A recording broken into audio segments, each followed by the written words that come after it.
করবো আপনারা স্ক্রিনে দেখতে পাচ্ছেন। ওষুধটির নাম হচ্ছে ফ্লুক্লক্স। এটি একটি 500 mg ক্যাপসুল জাতীয় ওষুধ। তবে এটি 500 mg তেও পাওয়া যায় এবং 250 mg তেও পাওয়া যায়। আর এই ওষুধটির উপাদানের মধ্যে রয়েছে ফ্লুক্লক্সাসিলিন। আর এই ওষুধটি উৎপন্ন করেছে বাংলাদেশের সুনামধন্য ওষুধ কোম্পানি এসিআই লিমিটেড। এখন আসুন যে ফ্লুক্লক্স এই ক্যাপসুলটির কার্যকারিতা কি, অর্থাৎ কোন কোন রোগের ক্ষেত্রে ওষুধটিকে ব্যবহার করা হয় সেটা আমি আপনাদের বলে দিই। তবে তার আগে একটি কথা আমি আপনাদের জানিয়ে রাখি, সেটি হচ্ছে যে ফ্লুক্লক্স এই ক্যাপসুলটি মূলত অ্যান্টিবায়োটিক গ্রুপের একটি ওষুধ।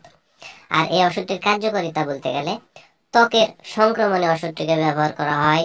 ফোড়া, ক্ষত, একজিমা, ব্রণ, সংক্রমিত ক্ষত, সংক্রমিত পোড়া, মধ্যকর্ণের প্রদাহ, বহিকর্ণের প্রদাহ, নিউমোনিয়া, ফুসফুসের ফোড়া, সাইনাসের প্রদাহ, টনসিলের প্রদাহ, অন্ত্রের প্রদাহ, মূত্রনালীর সংক্রমণ ইত্যাদি রোগসমূহ দূর করতে ওষুধটিকে ব্যবহার করা হয়।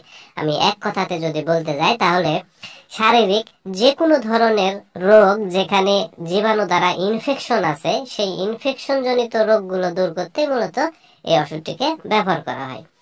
এবার আসুন যে ফ্লুক্লক্স এই ক্যাপসুলটির সেবন বিধি কি সেটা আমি আপনাদের বলে দিই।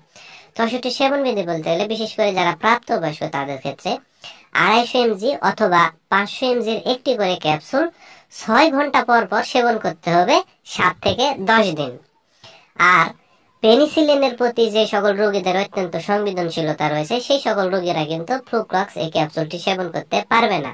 আর ফ্লুক্লক্স এই ক্যাপসুলটির পার্শ্ব প্রতিক্রিয়ার কথা যদি বলতে যাই তাহলে পরিপাকতন্ত্রের সমস্যা যেমন বমি বমি ভাব, উদারময় হতে পারে, পাশাপাশি চামড়ায় ফুসকুড়ি হতে পারে। আর বিশেষ করে যাদের যকৃৎ ও কিডনির সমস্যা আছে সেই সকল রোগীদের ক্ষেত্রে এই ওষুধটিকে অবশ্যই সতর্কতার সাথে ব্যবহার করতে হবে। আর যারা গর্ভবতী এবং স্তন্যদানকালী মায়েরা আছে সেই সকল মায়েদের ক্ষেত্রে এই ওষুধটি অবশ্যই সেবন করার পূর্বে বিশেষজ্ঞ কোনো চিকিৎসকের পরামর্শ নিয়ে তারপরে সেবন করতে হবে।